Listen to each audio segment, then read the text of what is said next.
podem ter visto na apresentação, o tema da palestra são as bem-aventuranças do Sermão da Montanha. Hoje nós não vamos ter apresentação nenhuma em função do trabalho que está se realizando em paralelo. Então, de acordo com o Novo Testamento, Jesus, antes de iniciar a sua vida pública, ele passou 40 dias em silêncio e em meditação no deserto.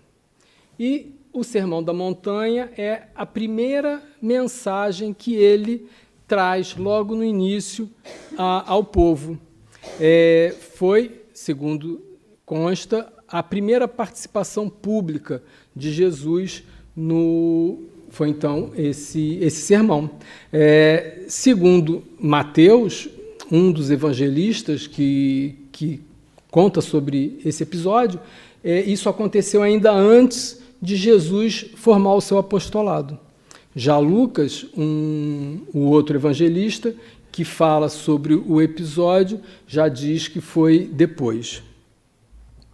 Então, em todos os estudos dos evangelhos, há um consenso, há uma coisa comum, que é o ponto de que o Sermão do Monte é a síntese do ensino de Jesus. Ou seja, contém ali a essência de todo o ensinamento de Jesus. Mahatma Gandhi, ele tinha uma admiração tão radical pelo Sermão da Montanha que chegou a afirmar que se toda a literatura espiritual da humanidade se perdesse e só sobrasse o Sermão da Montanha, então nada se teria perdido, de tão importante, de tão completo que são esses ensinamentos. E Carlos Pastorino disse que todo cristão deveria ler de joelhos diariamente, vivendo intensamente. No livro Falando a Terra, de Chico Xavier, na mensagem Reflexões, o espírito de Mariano José Pereira da Fonseca diz que a palavra do Cristo, nesse Sermão da Montanha, contém mais desafio do que conforto. Porque, ao mesmo tempo que ele traz conforto para os nossos espíritos, é um desafio vivenciarmos tudo o que ele nos traz nessas bem-aventuranças, como nós vamos ver. Nós temos que lembrar que esse episódio do Sermão do Monte, Jesus não falou apenas para os homens, os discípulos ou não, que estavam presentes, aqueles naquela época, mas sim a todos os espíritos eternos, encarnados ou desencarnados. Porque, uma vez que nós, livres do corpo físico, na erraticidade, através do nosso corpo perispiritual, também podemos estar presentes. E de certeza que isso aconteceu. O fato é que o Sermão do Monte é um ponto fundamental do Evangelho. É como se diz, é a carta magma do testamento de amor entre os homens e Deus. Então, esse sermão, particularmente as bem-aventuranças, ele tem tal beleza que eu ainda fico me imaginando o episódio que já foi comentado aqui em outras apresentações, de Eurípides Barçanufo, quando estava no processo de conversão ao espiritismo, que ele foi ao centro do seu tio Mariano e, pelo fato dele ter grandes questionamentos internos a respeito das bem-aventuranças, que ele mentalmente lançou um desafio, né, que se aquela existência da espiritualidade fosse realmente verdade, ele gostaria que o Sermão da Montanha fosse explicado pelo Aristides, que era um médium analfabeto e que tinha muitas limitações intelectuais, segundo os historiadores de Eurípides Barçanufo conta. Então, nisso, o que acontece é que Aristides, mediunicamente, ele faz, então, a mais bela preleção a respeito das bem-aventuranças que Eurípides poderia ter escutado em sua vida. E, ao final da palestra, o autor espiritual se identifica, João Evangelista, porque, inclusive, Eurípides Barçanufo havia mentalmente pedido que fosse feito pelo João Evangelista. Então, eu fico me imaginando quão bela seria aquela apresentação. Dos 28 capítulos do Evangelho segundo o Espiritismo, 18 falam sobre o Sermão da Montanha. Quer dizer, nós poderíamos dizer 27 capítulos, porque o 28º, trata somente de preces espíritas. Então, observa a importância do Sermão da Montanha, das Bem-aventuranças, que o Evangelho segundo o Espiritismo contém mais da metade do seu conteúdo tratando sobre as bem-aventuranças. Existem diferentes interpretações com relação à quantidade das bem-aventuranças, 7 ou 9, porque existem autores que contam 7, uma vez que 2 delas não estão na sequência do texto, estão separadas adiante.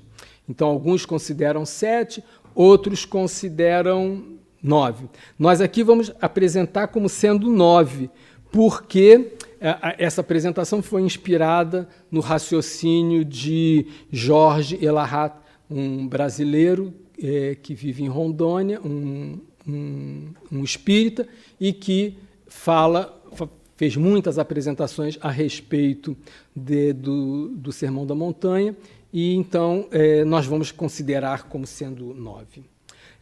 Então, além das bem-aventuranças, o Sermão do Monte contém as bem-aventuranças, naturalmente, e a importância da divulgação sem corrupções, o cumprimento das profecias, a conduta para com o próximo e para com o mundo, e as recompensas devidas.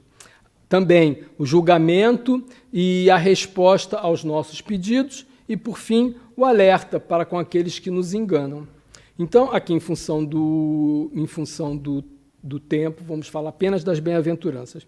E no início da narrativa das bem-aventuranças, do Sermão do Monte, o evangelista Mateus difere um pouco do Lucas, e é interessante uma análise sobre isso. Em Mateus, no capítulo 5, versículos 1 e 2, então tem assim: vendo ele as multidões, subiu a montanha. Ao sentar-se, aproximaram-se dele os seus discípulos, e pôs-se a falar e os ensinava, dizendo, e aí começa.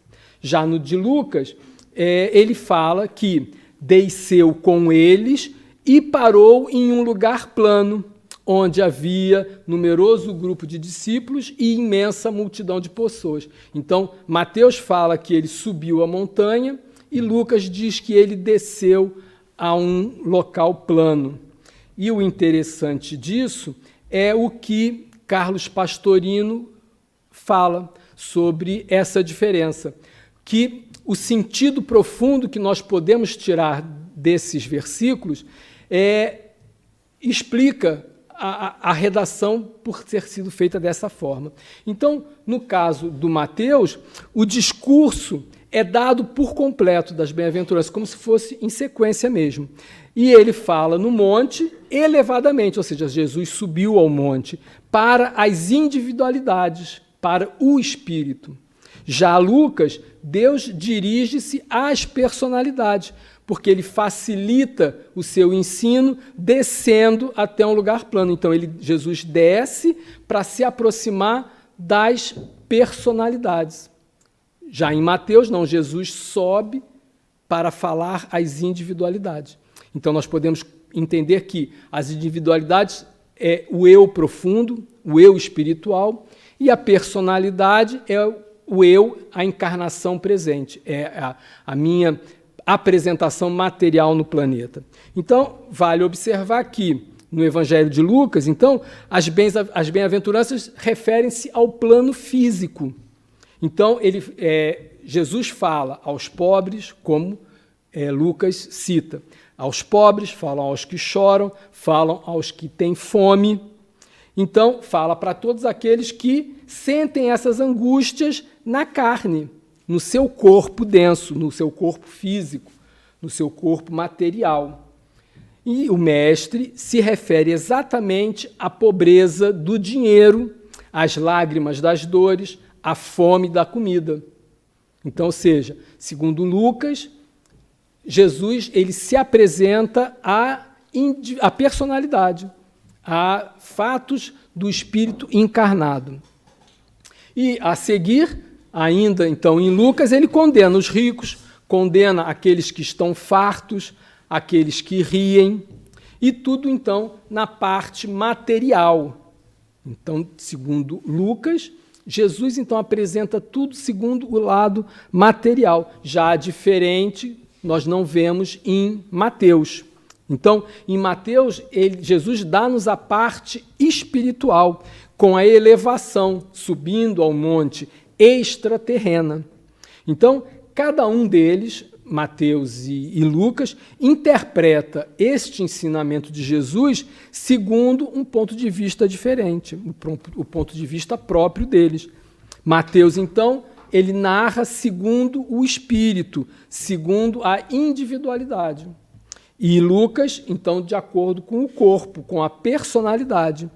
Então, foi por causa disso que Lucas escreveu que Jesus desceu a um lugar plano. Então, essa interpretação, ela é muito interessante. Os judeus entendiam que as pessoas protegidas por Deus eram ricas. Então, os judeus entendiam que os ricos eram protegidos por Deus, os pobres não, os desvalidos não, somente as pessoas prósperas e saudáveis. Então, na mentalidade judaica, não cabia a questão de que doentes, pobres, fracassados podiam receber a proteção divina. Os judeus não conseguiam conceber essa ideia. Nós temos um salmo que diz: o Senhor é meu pastor, nada me faltará. Ou seja, eu tenho tudo, porque o Senhor é meu pastor. Então, nesse conceito, nesse princípio, se eu sou um desvalido, se me faltam tudo, eu não tenho merecimento de receber a proteção de Deus. Então, naquela época, os pobres, os miseráveis, os doentes, né, eles eram tidos como não merecedores da proteção de Deus. Então, e Jesus, nas bem-aventuranças, ele cria uma ruptura com esse conceito. Então, ele vai de encontro exatamente a esse conceito. E então ele fala: bem-aventurados os pobres de espíritos, porque deles é o reino dos céus. Então, foi a primeira vez que os pobres foram enaltecidos, como recebendo os olhares de Deus.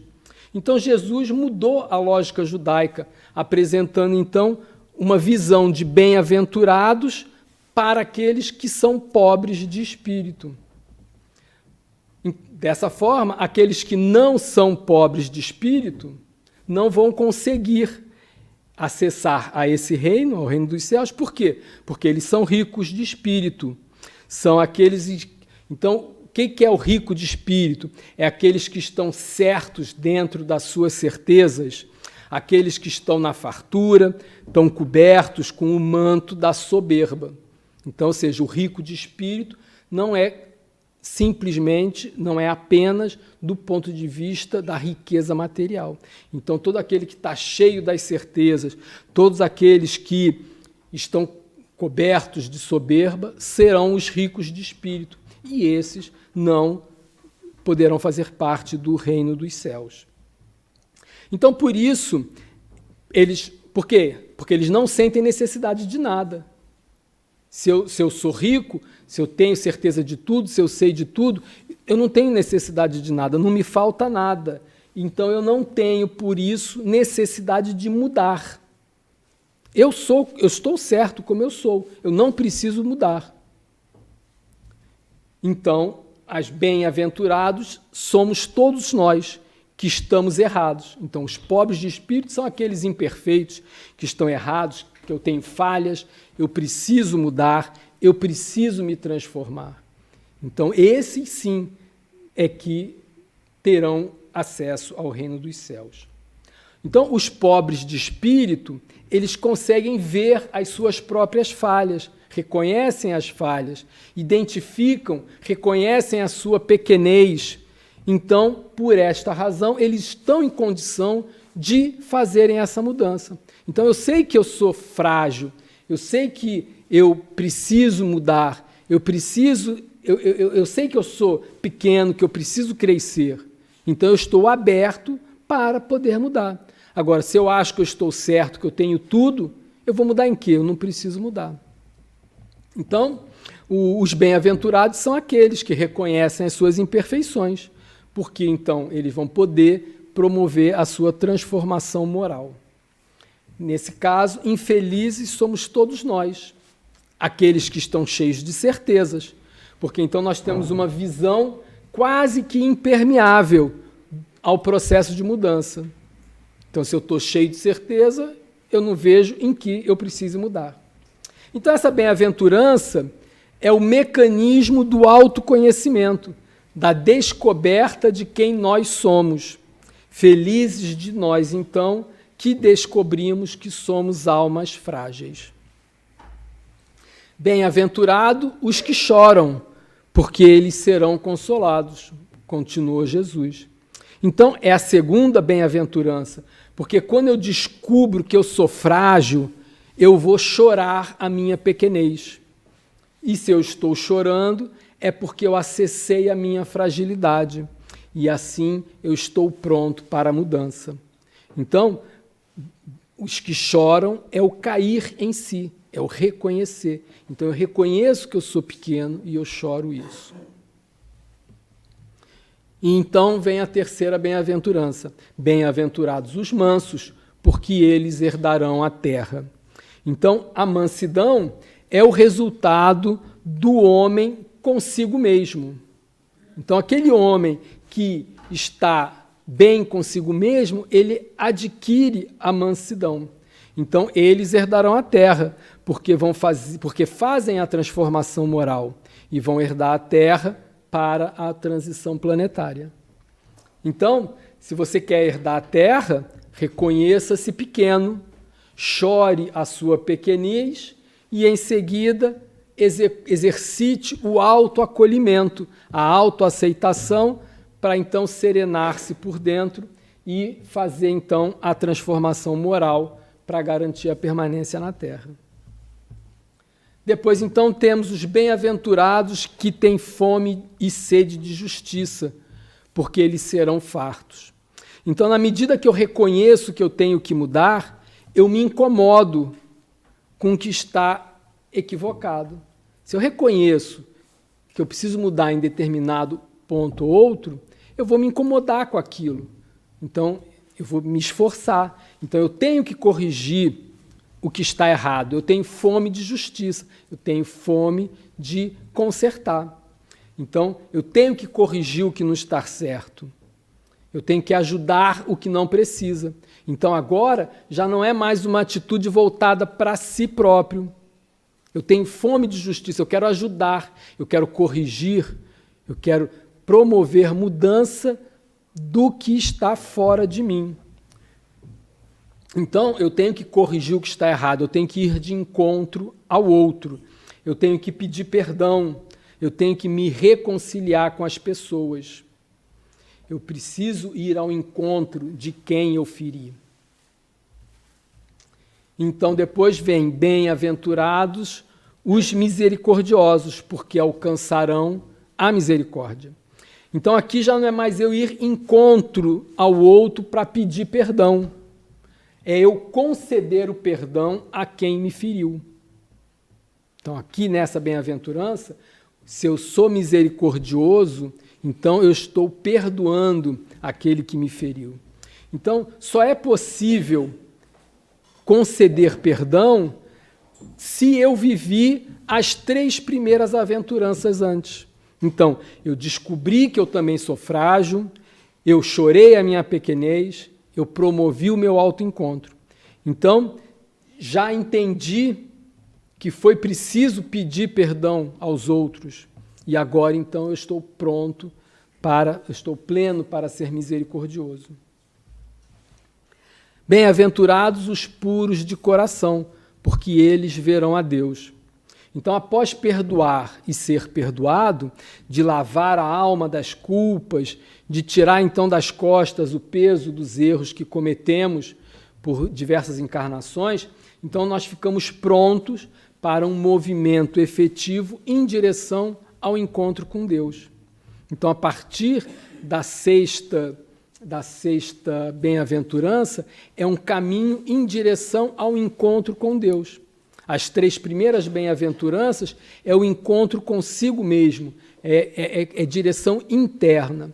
As 3 seguintes bem-aventuranças são em direção ao próximo, é o encontro com o próximo. E agora, então, as 3 últimas é o encontro com Deus.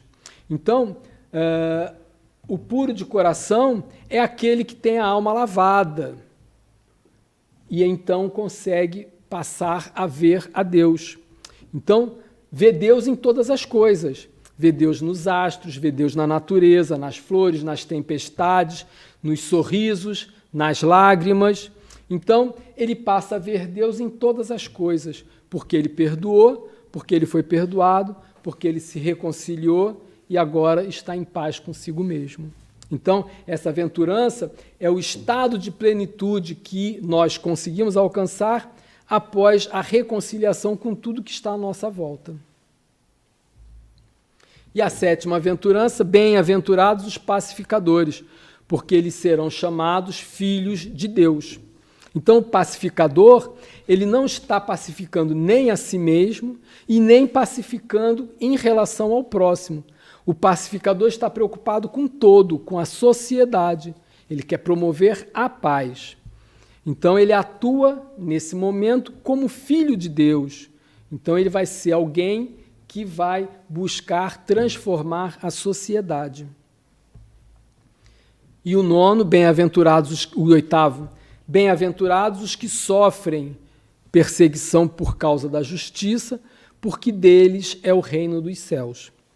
Então, nessa bem-aventurança, Jesus está nos dizendo que quando tentamos efetivamente agir em sociedade para mudar o que entendemos como errado, então nós observamos, por exemplo, o que a Alexandra falou com relação ao trabalho de voluntariado, ou seja, nós estamos querendo compensar os menos favorecidos com relação às dificuldades que eles passam, queremos promover, queremos melhorar o bem-estar. Então, ou seja, quando nós estamos prontos para agir em sociedade, querendo procurando modificar o que nós vemos de errado, nós podemos ser mal interpretados e vamos então passar a ser perseguidos pelos homens em função da justiça, da nova leitura de vida que nós vamos passando a ter.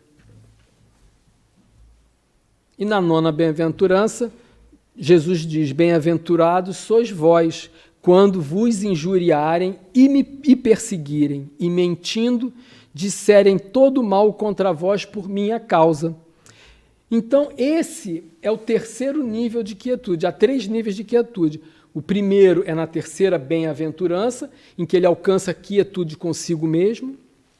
O segundo nível de quietude é na 5ª bem-aventurança, em que ele adquire uma quietude com relação ao próximo.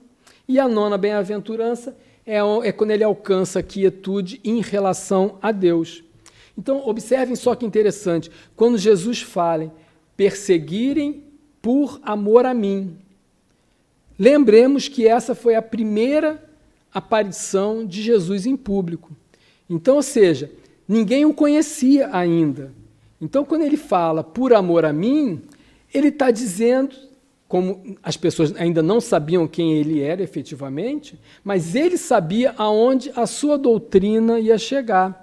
O impacto que a doutrina que ele nos trouxe iria ser produzido em toda a humanidade por todo o tempo, né? Então, ele apresenta nessa bem-aventurança o sentido da quietude interior, porque, ainda que perseguido pelo homem, no propósito de amar a causa, que derrama o amor, então, por todo lugar, nós poderíamos ser perseguidos pelos homens, mas experimentaríamos essa paz de espírito que Jesus nos disse, que só está reservada para aqueles que são considerados servos dessa causa divina. Então, como eu disse, existem esses 3 níveis de quietude. No primeiro nível, eu me torno manso de coração, porque eu me reconciliei comigo mesmo. O segundo nível de quietude, então, é quando eu me reconcilio com o próximo. E no terceiro nível de quietude, é quando, então, eu me reconcilio com o Criador, com o nosso Pai. Então, nós observamos, por este ponto de vista, por essa análise, que as bem-aventuranças não são uma sequência de frases colocadas de forma aleatória, né? Elas são, na verdade, um plano de trabalho, uma sequência de etapas a ser perseguidas, a ser exercitadas, para alcançarmos, então, a plenitude com Deus. Então, é uma escala em 9 degraus que vai conduzir todos nós a um estado de perfectibilidade ao nos aproximarmos, então, dessa visão que o Cristo apresentou para todos nós. E, a seguir, então, as bem-aventuranças, ele faz, então, as outras recomendações, né? Mateus fala que Jesus viu as multidões. Então, não existia uma multidão, existiam várias multidões. Ele fala, as bem-aventuranças foram dirigidas a uma das multidões, que são os pobres, os necessitados, os doentes.